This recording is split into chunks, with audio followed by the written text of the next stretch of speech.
Jaya Radha Madhava Kunja Bihari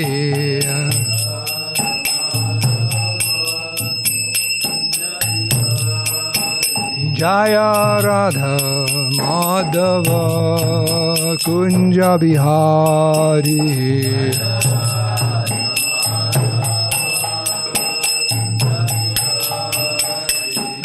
Gopi Jana Vallabha Girivardhari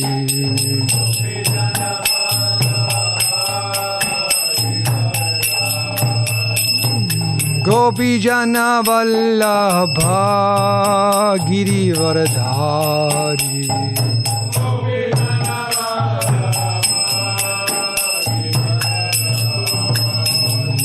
Gopi Jana Vallabha Girivardhari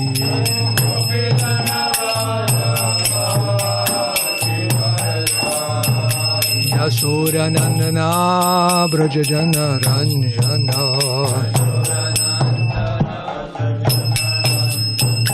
Yasodanandana Brajajana Ranjana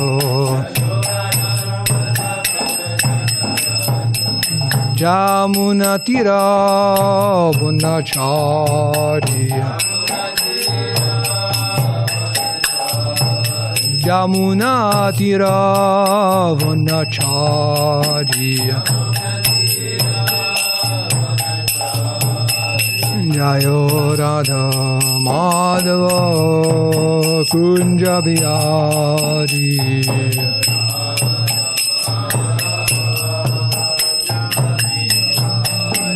Jaya Radha Madhava Kunja Bihari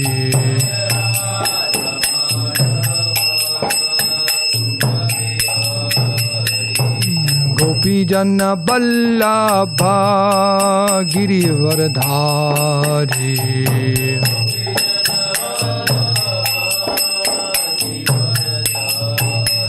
Hey, Gopi Jana Vallabha Girivardhari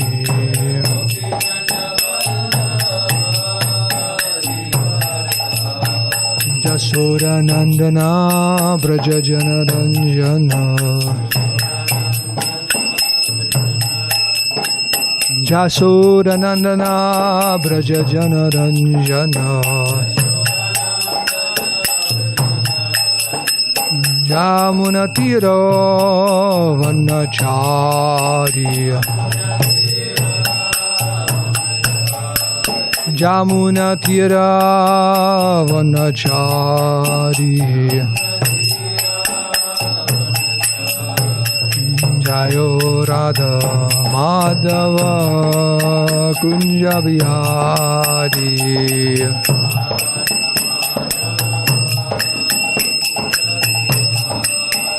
Jayo Radha Madhava Kunja Bihari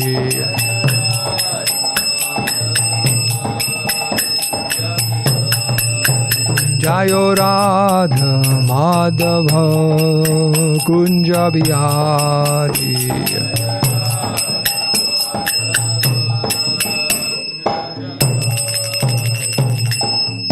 Sisi Radha Madhava ki, Sisi Radha Giridhari ki jai.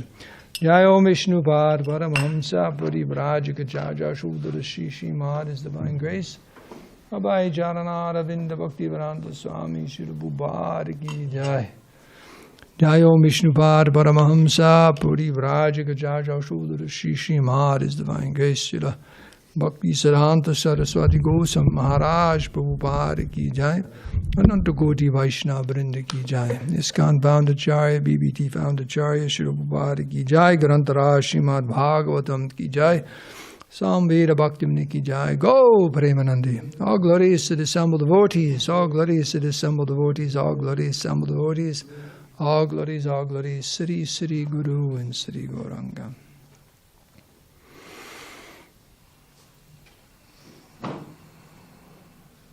So this morning, reading from Srimad Bhagavatam, 6th canto, Chapter 4. We're going to do text 27 and 28. We'll chant text 27 together responsively.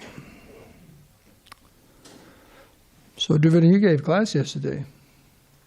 I did. Yeah, I caught some of it. So this is your prasadam in here, huh? I don't know if I tasted the water or not. Who gave class on Sunday? Well, I want to be an optimist, so it's half full. Oh, I actually poured some chocolate. Don't want to be pessimistic, say it's half empty. It's half full. Okay. Who gave class on Sunday? That could have been his prasadam. That could have been could have like finished on my spiritual life just then and gone back home back to Godhead. Maybe it's a collection of many different speakers. Okay, so here we go. Om Namo Bhagavate Vasudevaya. Om Namo Bhagavate Vasudevaya. Om Namo Bhagavate Vasudevaya. Okay, the words. Manishino Antar Hridi Saniveshitam Swashaktibir Navabish Cha Tribridbihi Vanim Yata Daruni Panchadashyam Manishaya Niskarshanti Gudham Manishinonta Hridi Saniveshitam Swashakti Bir Navabhischa Tribridbihi. Is this the other melody? Or is it kind of in between? Yeah, that one. It's long enough for that, right? Okay. Manishino ta hridi saniveshitam Swashakti bir navabhischa trivridbihi Vanim yata daruni panchadasyam Manishaya nishkarshanti gudham Manishinorta hridi saniveshitam Swashakti bir navabhischa tribridbihi Vanhim yata daruni panchadasyam Manishaya niskarshanti gudham Manishinorta hridi saniveshitam Swashakti bir navabhischa tribridbihi Vanim yata daruni panchadasyam Manishaya niskarshanti gudham. Anyone like to chant?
Panchadasham Vaniyatadarani panchadashyam. Manishya nishkarsha shanti buddham. Manishaya nishkarshanti gudham. Manishinotar disanniveshitam. Manishinotar disanniveshitam. Sashakti bhirnavabhishchat trivriddhihi. Ahnim yathadarani panchadashyam. Vaniyatadarani panchadashyam. Manishya nishkarshanti gudham. Manishaya nishkarshanti gudham. Anyone else? Okay, next verse. Savaya mama shesha vishesha maya nisheda nirvana sukhanubit buddhihi sasarvanama sacha vishwarupa prasidadantam aniruktatma shakti bihi. It's word for word. Manishanaha, great learned brahmanas, performing ritualistic ceremonies and sacrifices. Kali Yuga means the Sankirtan devotees. Antahridi, within the core of the heart. Saniveshitam, being situated. Swashakti bihi, with his own spiritual potencies. Navibihi, also with the 9 different material potencies. The material nature, the total material energy, the ego, the mind, and the 5 objects of the senses. Cha, and the 5 gross material elements, and the 10 acting and knowledge-gathering senses. Tribridbihi, by the 3 material modes of nature. Bhanim, fire. Yata, just like. Daruni, within wood.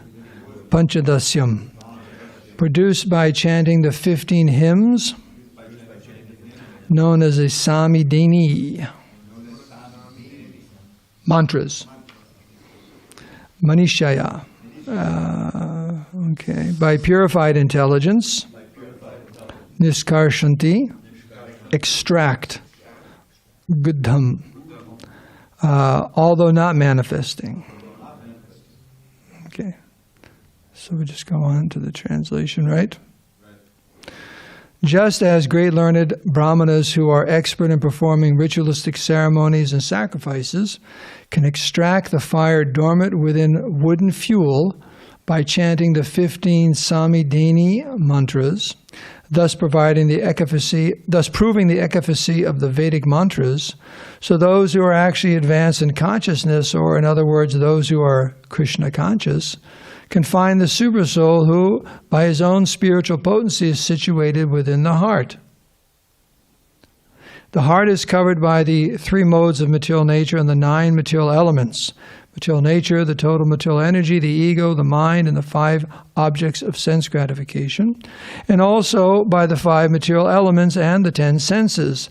These 27 elements constitute the external energy of the Lord. Great yogis meditate upon the Lord who is situated as the Supersoul, Paramatma, within the core of the heart. May that Supersoul be pleased with me. The Supersoul is realized when one is eager for liberation from the unlimited varieties of material life. One actually attains such liberation when he engages in the transcendental loving service of the Lord and realizes the Lord because of his attitude of service.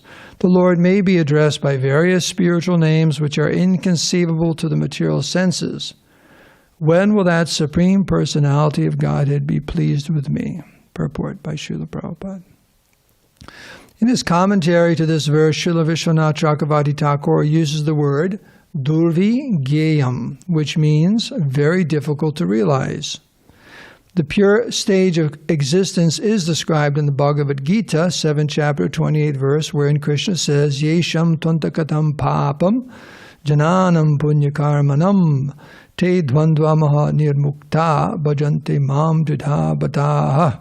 Persons who have acted piously in previous lives and in this life, whose sinful actions are completely eradicated and who are free from the duality of delusion, engage themselves in my service with determination.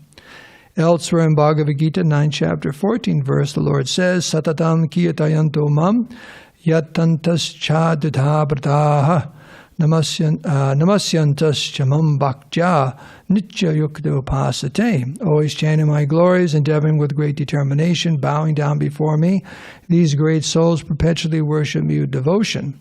One can understand the Supreme Personality of Godhead after transcending all material impediments. Therefore, Lord Krishna also says in the Bhagavad Gita, 7th chapter, 3rd verse, Manushanam sahasreshu kaschid yatati siddhaye yatatam api siddhanam kaschim mam veti tatvataha. Out of many thousands among men, one may endeavor for perfection, and of those who have achieved perfection, hardly one knows me in truth. To understand Krishna, the Supreme Personality of Godhead, one must undergo severe penances and austerities. But since the path of devotional service is perfect, by following this process one can very easily come to the spiritual platform and understand the Lord. This too is confirmed in Bhagavad Gita, 18th chapter, 55th verse, wherein Krishna says, Bhaktyamam abhijananti yabanyas chashmi tatvataha tato mam tatvato gyatva vishate tad anantaram. One can understand the Supreme Personality of Godhead as He is only by devotional service, and when one is in full consciousness of the Supreme Lord by such devotion, he can enter into the kingdom of God. Thus, although the subject matter is durvigayam, what does durvigayam mean? Very difficult to understand. Extremely difficult to understand. It becomes easy if one follows the prescribed method. Coming in touch with the Supreme Personality of God, it is possible through pure devotional service, which begins with Shravanam Kirtanam Vishnu. In this regard, Srila Vishwanath Chakravarti Thakur quotes a verse from Srimad Bhagavatam, Parvishta Karna Randrena Swanam Bhava Sororuham. The process of hearing and chanting enters the core of the heart. In this way, one becomes a pure devotee.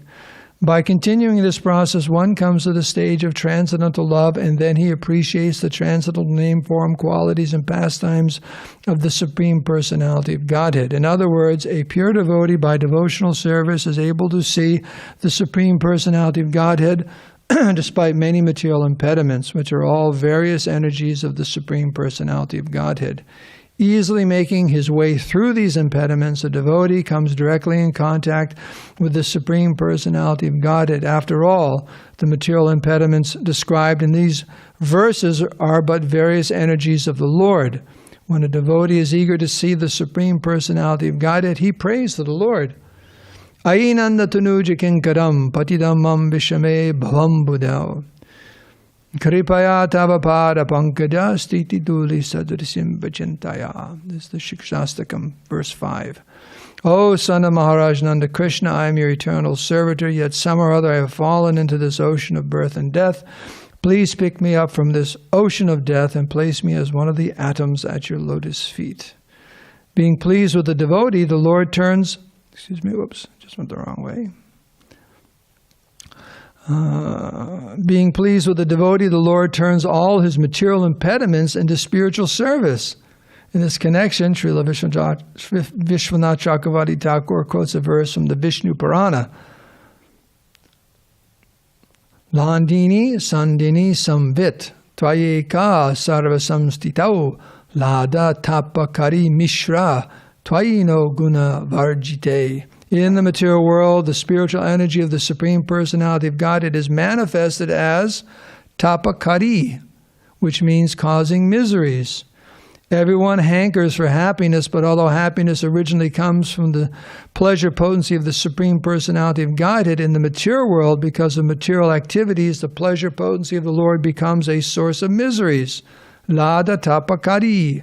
False happiness in the material world is a source of distress, but when one's endeavors for happiness are redirected toward the satisfaction of the Supreme Personality of Godhead, this tapakari element of misery is vanquished. An example given in this connection is that extracting fire from wood is certainly difficult, but when the fire comes out, it burns the wood to ashes. In other words, experiencing the Supreme Personality of Godhead is extremely difficult for those devoid of devotional service, but everything becomes easier for a devotee, and thus he can very easily meet the Supreme Lord. Here, the prayers say that the form of the Lord is beyond the jurisdiction of material form and is therefore inconceivable. A devotee prays, however, my dear Lord, be pleased with me so that I may very easily see your transcendental form and potency. Non-devotees try to understand the Supreme Brahman by discussions of neti-neti. You know what neti-neti means? Not this, not this. Neti-neti. Nisheda nirvana sukhanubhuddhihi. A devotee, however, simply by chanting the holy name of the Lord, avoids such laborious speculations and realizes the existence of the Lord very easily. It's about time for questions and answers. Wonderful purport, isn't it? 17 minutes. Okay. Let's see if I can say one or two things. Om Agyantimarandasya Gyananjana Salakaya Chakshurunminitam Dina Taismai Sri Gurave Namaha Sri Krishna Chaitanya Prabhu Nityananda Shri Advaita Gadadhar Shiva Sri Gaur Bhakti Vrinda Hare Krishna Krishna Krishna Hare Hare Hare Rama Rama Rama Hare Hare Vanchika Bhadarubhashtam Kripa Sindhu Bevaja Bodhitanam Bhavani Bhyo Vaishnavi Bhyo Namo Namaha Shri Ekadasi Brata ki. Okay. Durvigyayam. Very difficult to realize. Prabhupada said that Krishna consciousness is simultaneously very easy but also very difficult. So, the Prabhupada in this purport, he's quoting a succession of verses explaining what it is to be Krishna conscious and the process of Krishna consciousness. There's two things, I'll just start with these. There's two things in the verse that are extremely important I wanted to bring out, was that there are two factors to determine our success in Krishna consciousness and our being able to realize Krishna. And that realization is bringing us back to our natural constitutional position. Jivera Swarupoi Krishnera Nichadas. It's not we're learning something new, we're uncovering that which we have forgotten. So there's something said in here. It's right in the verse. Oh, by the way, you know this thing about the fire mantras? It's described in here. There's some verses you can chant, and automatically the wood lights itself. Have you used it? No. But it's kind of an interesting story. I don't know if it's true or not. But Maharaj told the story, so I don't know if it's true or not. Remember Gaur Keshava? Gaur Keshava was an Australian devotee who spent about 6 months learning all these jagyas and everything. Back in the 80s, he was the first one to start teaching the devotees. You know the story? Are you smiling? You know the story? So anyways, he says at one particular ceremony, he had found there's these two types of powder that if you put them together, they turn into fire. You know? So he was kind of like doing that, making people look like he was like lighting the fire or something like that. Maharaj tells a story where he accidentally had it under his seat, and it caught his seat on fire. So I don't know if that's true or not. So that's like, that's called cheating. Like that. He didn't know the mantras, but the mantras didn't work. So that's why I said, You live in America? he spent some time here in Los Angeles. That's where I met him and started my training back in the 80s. But I don't know if he still goes back and forth between Hawaii, but he spends most of his time in Sri Rangam. But anyways, that's what I was told. He trying to cheat that, like, this, that, and all of a sudden his seat caught on fire. Accidentally, he mixed the two powders. So the point is, these Brahmins were so powerful, just by the chanting of mantra, the wood would light itself. So where are such Brahmins to be found? So the point is that, let me see here. Well, there's two principles that brought up, and they're elaborated very much so in the Damodar Leela. The two things in this verse and purport, there are two things that are necessary. Okay, well, near the end here it says, one actually attains such liberation when he engages in the transcendental loving service of the Lord and realizes the Lord because of his attitude of service. So the first thing is, on our side, we got to do something. And that's what's described here, our endeavor.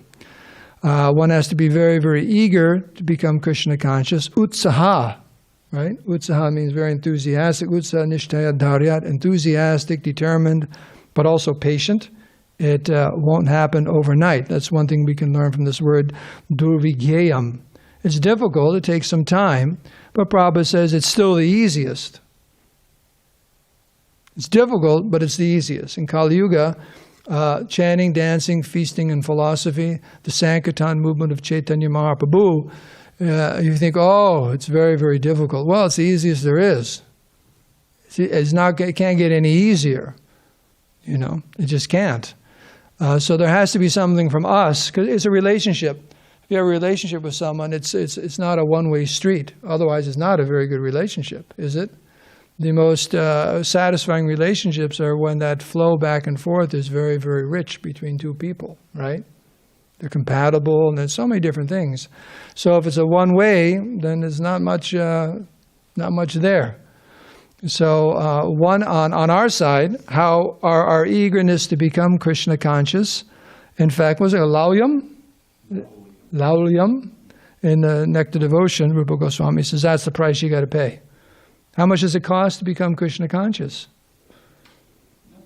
You ever see a price tag out front? Is there a price tag out there? You want to be? Greed, that's it. You got to be super, super duper eager, enthusiastic. You really, really want it. That's on our side. But then the other thing is that that's not enough. And then this Krishna has to be pleased. This prasidantam, may he become merciful to me. May Krishna be very, very pleased. So Krishna's pleasure, Krishna's happiness, Krishna's satisfaction with us, those two things together. And the example given in the Damodar Leela is that Mother Yashoda was serving Krishna by binding him up. Wanted to teach him a lesson and so many different things, and she was trying so hard, but Krishna just he didn't want to be bound up. He wanted to go do some other things, and she kept trying with all the different ropes and everything, and it was still two fingers too short. And why those two fingers? It represented these two principles of the devotee's endeavor, and then Krishna's being happy with the devotee and blessing the devotee. So her intensity of trying to serve Krishna in that way ultimately attracted the attention of Damodar, and he let her, okay, you go ahead and bind my stomach, like that. You can bind me up. And he was very, very pleased. So these two things are required to become Krishna conscious. And in this very first verse quoted by Srila Prabhupada from the Bhagavad Gita, there's a few things here, because he says, what's the pure stage of existence? This bhajate mam tudha bhata. Why is it some people, you see them, great devotees, they're engaging in devotional service for drita vrata, great determination. You know, why is that? It's described here. There's some preliminary things that have gone on in the past. And yesham twantakatam papam, that means all their papas. That's not just, it must be rough. I think Mahabharata even says this. He says this when devotees talking about papas. That's potatoes. There's some joke you tell some devotees give class in Mexico talking about papas. You got to give up your papas, your French fries, papas fritas. But anyways, it means sinful reactions. We have some karma, and that karma is with us, and it creates a problem. It's an impediment. You know, because it's not only the reactions that creates a problem in our mind and our bodies. It's difficult. You know, our mind and body just don't want to do devotional service. And also, the papa is also, there's different forms of papa, of sin, which is described in the scriptures. And the very first one is the bij, the seed. It's there in the heart. It just never seems to go away. It's always there. The seed is there, then it grows, and there's the fruits, and there's all these different stages of the reactions to our previous sinful activities, or even materialistic activities, because we have to get a reaction to all of them. And that creates, it's a burden. It's a great burden. But that when one becomes free of that, and then jananam punya karmanam engages in pious activities in many, many, many lifetimes, and te dvandva moha, the dualities of delusion. The duality of delusion, the delusion of duality. We got coming from both sides, left and right. Nirmukta, unless we're free from it, we're sitting ducks, as the saying goes. So a person who's acted piously in previous lives, in this life, and whose sinful actions are completely eradicated, and who's free from the duality of delusion, they engage themselves in my service with determination. So these things you have to go through them. We have to go through them. There's no way around it. That's why I gave the example about Gaurkeshava. He tried to light the fire without chanting the mantras and tried a little trick or something like that, and the seat caught on fire. So there's no way around it, because devotional service is performed on the purified platform, Vishuddha Sattvam. So there's no way, otherwise one is known as a sahajiya. Sahajiya, sometimes translated as those who take things cheaply, just by imitating. Prabhupada's, many of those classes he gave in Vrindavan, he would talk about how people are trying to imitate the Goswamis, Rupa Goswami, Sanatana Goswami. They dress like them. They appear in public as, with their big japa beads.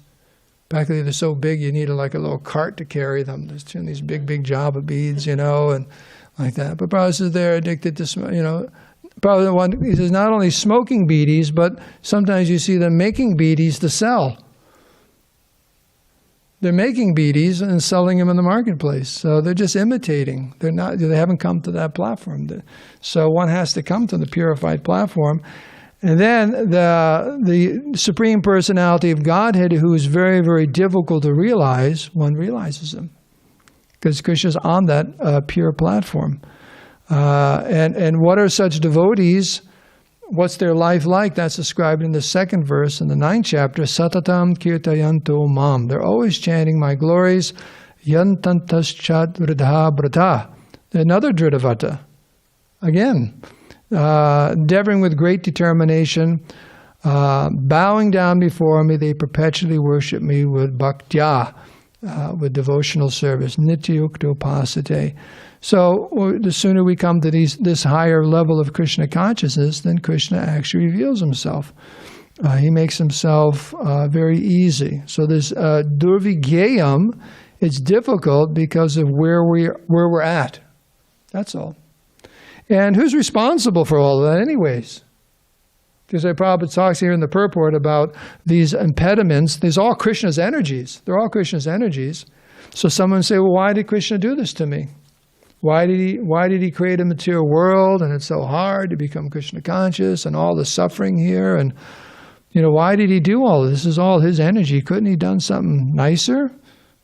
Right? So people ask that question. But who is responsible? We are. 100%? Did Krishna have anything to do with us coming to this material world? Can we blame him even 1%? Or can we? You could, but you'd be wrong. We'd be wrong. Like that. We'd be absolutely wrong. So that's a really big step. Now here's a mundane example. But it says that the hallmark of a mature person, a grown-up, not simply someone who's gotten older, but actually matured, is they're taking responsibility for everything in their life. They're taking responsibility because I always remember when you're a kid, something breaks in the house, and your mother says, "Who broke it?" And everyone points to the youngest, like that. Fortunately, I had a younger brother. They point to me. So I didn't do it. You don't take any responsibility. Well, hey, what happened here? Hey, Prabhu, how come the offering's late, or this or that, or you didn't do the laundry, or who's supposed to clean that, or where the heck's Dharmasetu? Why can't he's not here on time? Whatever. I don't know. So, but one says, oh, I know exactly what happened, and this happened, and it was my responsibility. I should have done this. I should have called. I should have said something. And here's a very important example I remember hearing in one lecture. It's talked about President Kennedy. I think it was probably Walter Cronkite, if you remember him, one of the great acharyas in the evening news. I know, you don't remember Walter? 50% of your life is wasted if you remember Walter Cronkite. So what happened was the Bay of Pigs.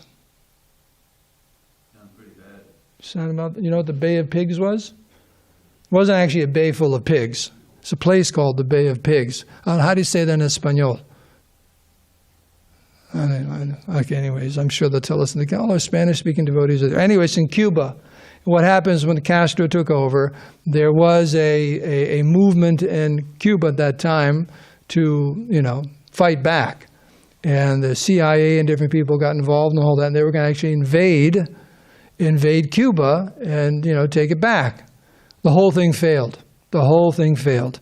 And Kennedy got on the news, and he took full responsibility for the whole thing. Didn't try to cover it up, didn't anything like that. Took full responsibility. And I think it was probably Walter Cronkite was saying, commending him on that. That's a sign of, a very responsible, mature person. It was unfortunate, loss of life and this and that. It was a big fiasco, great embarrassment in the international, in the world, in front of all these other countries and everything like that, but he took full responsibility for it. So the big change comes when we take full responsibility for our being in the material world. We've really messed up, big time. If you want to think of things you can mess up, you can't think of anything bigger than coming to the material world. It's the big one. And actually all the other mess-ups are included within it, right? It's the big mess up. And as soon as one realizes that, they pray this last verse in the prayer board. Ainanda tunuja kinkadam patidam mam bishame bhavam budao kripaya pada pankaja stitu durisadvchintaya. Said, my dear son of Nanda Maharaj, Krishna, I'm your eternal servant, but I really messed up. Right? I really, really messed up. Somehow or other, I fall into the ocean of birth and death. Here I am. It's my fault. I did it. But please pick me up from this ocean of death and place me as one of the atoms at your lotus feet. And so you're begging Krishna for help. And what are you asking for? Insignificant. Maybe like a particle of dust or an atom at your lotus feet. That would be perfect. If I could just be in that situation. So devotees are very, very, when we realize it, one always has this mood. That's why, humility is a symptom of the Vaishnava, more so than others, because of this. There are some people who say, everything's just fine. I didn't do anything wrong, everything's just fine. I'm happy to be in the material world, I'm this, no humility. No humility, nothing. I mean, devotee, when you actually see, what is that someone said? There's a bumper sticker. If you actually see what was going on, you'd be outraged. No, there's a bumper sticker, something like that. If you actually saw what was going on, it's a political statement. You'd be outraged. So if we actually, to the extent we realize our situation, we become, actually very humble. What is the word? Remorseful, repentant, remorseful, very, very humble, and very enthusiastic. That's the whole point. We don't become discouraged because we know Krishna's there. And in that humility, one calls out to Krishna and Krishna reciprocates. Krishna reciprocates. Just like if you offend someone and then you say, I'm very sorry. Balaram, I'm really sorry. What's Balaram going to say? I forgive you. It's okay. And then the relationship starts up again, like that. You just have to say you're sorry, you mean it. So this is what's happening here. The devotee, I'm sorry, Krishna.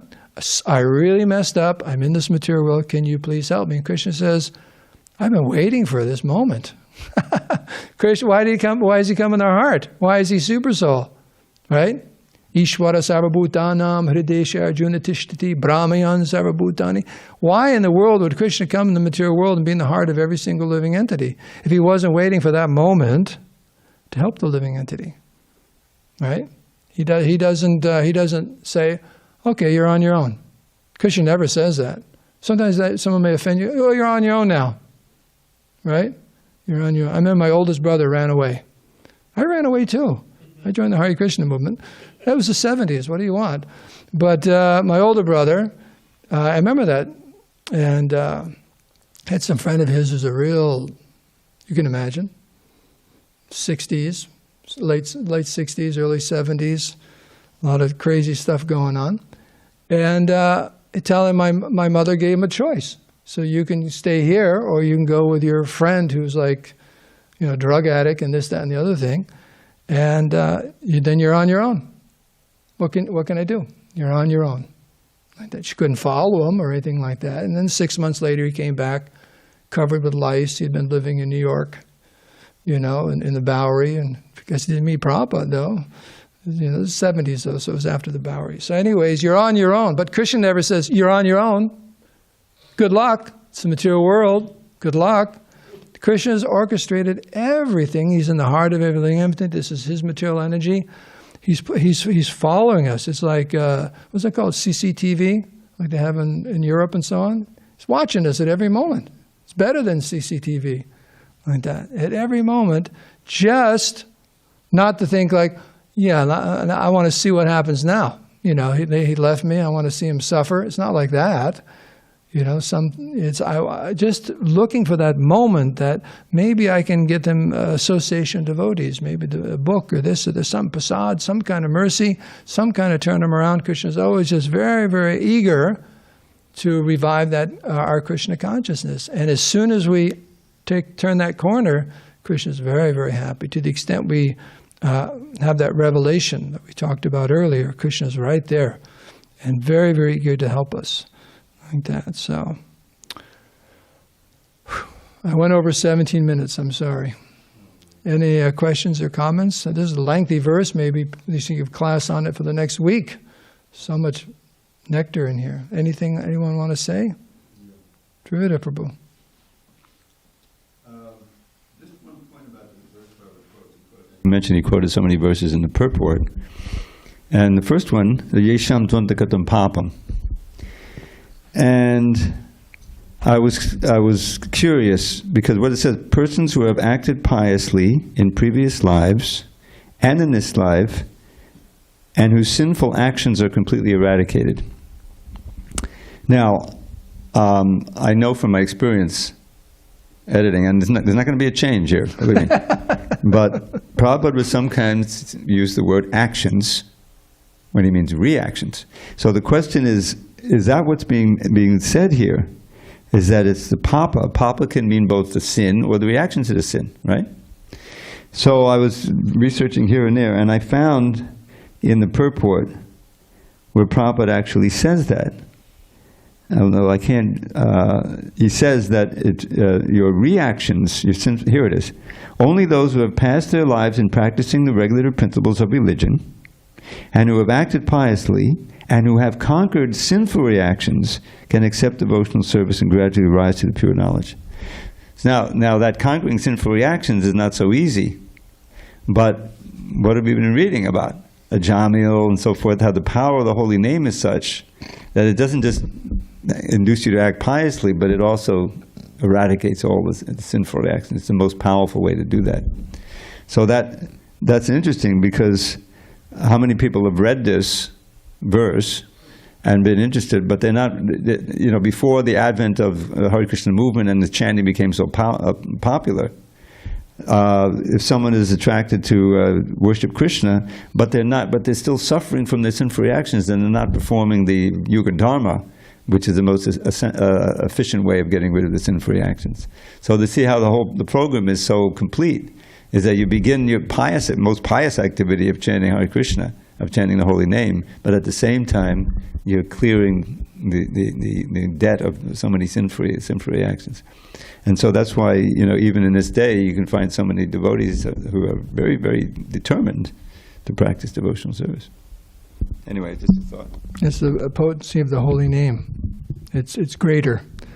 Just like, because I drive into Pacific Beach in the morning, to come here for seva. what is it? The corner of Grand and Ingram, I think. There's a big billboard there. Heaven forbid the summer. It's like 3 months have gone bananas. But, you know what I'm talking about. But I'm very happy every December, every single December, as long as I remember, it's Jesus Christ is there. He's there. He's giving, and what they're quoting is that your sins may be very great, but Christ's mercy is even greater. So it's nice. In other words, Krishna's mercy, His kindness, His holy name is greater than any type of impediment we can think we have in our heart or whatever. It's so much greater. So it's a good point you're making there. Anything else, or should we end? I had a quick question. Hey, Hare Krishna. Hare Krishna. Sure, Prabhu. All glories to Prabhupada. Jai Shri Prabhupada. Thank you for a wonderful class. This is such a wonderful purport and fantastic class. You mentioned, so there was one quote that you mentioned, the full quote that I heard is, if you're not outraged, you're not paying attention. That's it, okay. The modern political jargon. You also mentioned, there's such a couple nice points, the Ainanda Tanuja Kinkaram, that we're taking responsibility for our fallen condition. And whether we fell or whether we just didn't become Krishna conscious in our last lifetime, it's really the same prayer. In every human birth, we have access to the Vedas, and we can surrender to a spiritual master, and we haven't, and we haven't, and we haven't. And so, who's to blame for that? Obviously, we are. But so what my question was, I actually had two quick questions. One is, devotees are praying like anything in the morning to go out on Sankirtan, distribute books, and preach, and they're surrendering everything to this process.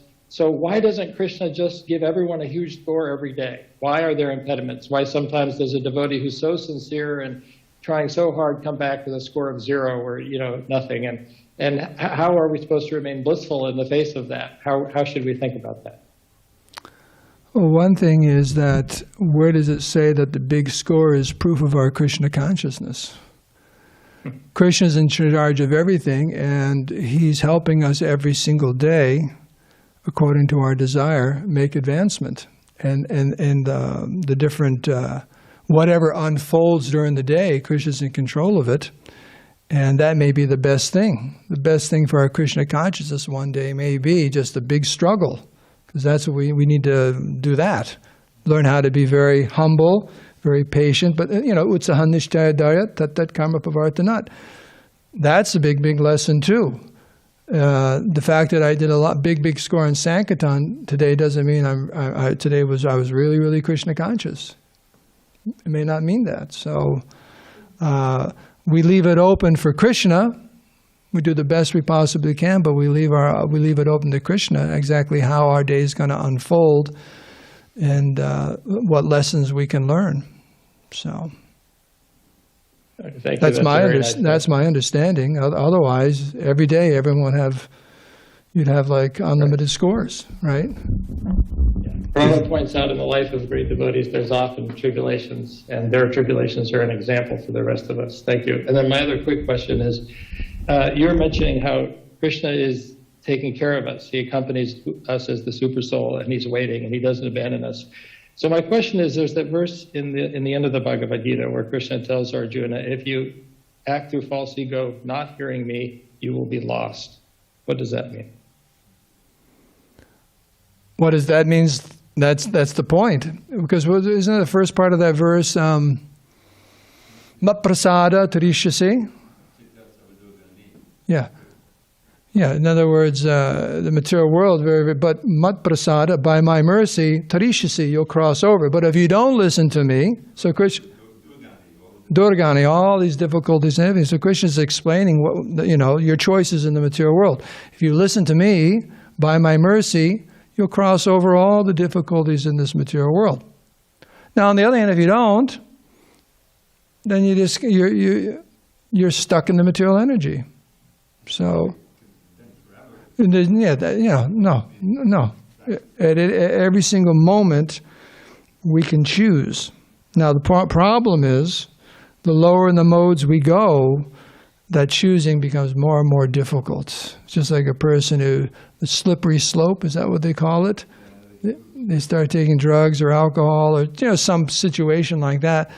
Then they get to a point where it's like coming back up is not so easy. You can do it, but you let yourself slide so far, it's hard. It's very, very, very hard. So we have to be careful. Very nice. So does it mean you'll be lost? Forever? No. Absolutely not. Of a story, a real life story of a devotee, way back in Brooklyn, in '74 at the latest. There was a devotee, and book distribution was just getting going, you know. And there was one devotee, I won't name names, who was really into it. And I mean, he was one of the leaders there at the beginning, and he would go out every day, and he'd be very enthusiastic and everything. And so they gave him a van to, you know, do some traveling Sankirtan, but I'm pretty sure he was alone, you know. So he was out, and he was reporting these scores, and then we heard, you know, this crushing news. He had fallen back because he had been a drug addict before, a heroin addict. And in that situation, it was apart from the devotees, and out, you know, somehow or other, you know, he fell back into that. Some things you do, they're so conditioning and so powerful that it's very difficult, much more difficult to overcome and stay steady in devotion. And unfortunately, that happened to him. So as just exactly what you were saying, when you fall so far, you do damage. You do damage to yourself and to your facilities, and so that old monkey on your back thing we used to have, because I grew up in New York, you know, the capital of heroin addiction for the 50s, 60s, 70s, and then it went everywhere. And that was a phrase, you know, that it's so insistent and it's so powerful a force that it's very difficult to give it up and stay clean, even you know, unless you have very strong association. And unfortunately, he didn't have it for a while. So it's. I mean, Prabhupada uses these words very soon or easily. If you think about it, millions of lifetimes, and that whole thing could be turned around in 1 or 2 lifetimes by chanting Hare Krishna. That's like something goes on for like 10 years, and you can solve the whole thing in 20 minutes. Wow! That's pretty amazing. So we think 1 lifetime, my goodness, I want it 5 minutes, but you know, 1 or 2 lifetimes in comparison to millions or billions of lifetimes, and all of that can end just in a lifetime or 2.